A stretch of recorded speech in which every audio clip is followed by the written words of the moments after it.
how most of the people are so close-minded. They going to school and they working a job, but they don't even like it. I won't be put in a box. Nobody telling me what I should rock. Nobody telling me what I should drop. Cause I do what I want and just know I don't stop. Recording to... Alright, so here, I'm gonna do my best here to show you what a pretty bad tie rod looks like. This is going to be an outer tie rod that's bad. You have an outer and an inner.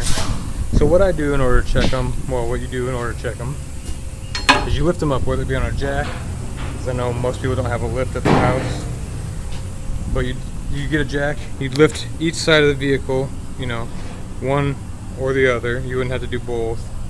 And then you shake the tire. Now when you shake the tire, you have your hands, I always have my hands at the 3 and 9 o'clock when I'm checking for a tie rod, and then you just back and forth with it.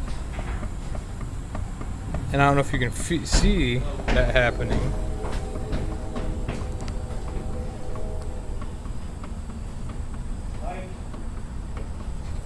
But it shouldn't do that. So I'm gonna have someone come over here real quick, shake that tire while we look at it from the tie rod point of view. And yeah, that's how you diagnose them. So if you ever want to check before you go get your car aligned, because if you have a bad tie rod, they won't align it. Just side to side.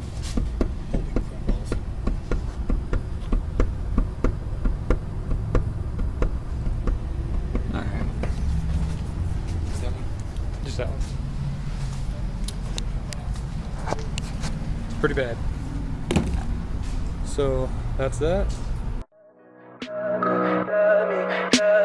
Tell me pretty lies, look me in the face. Tell me that you love me,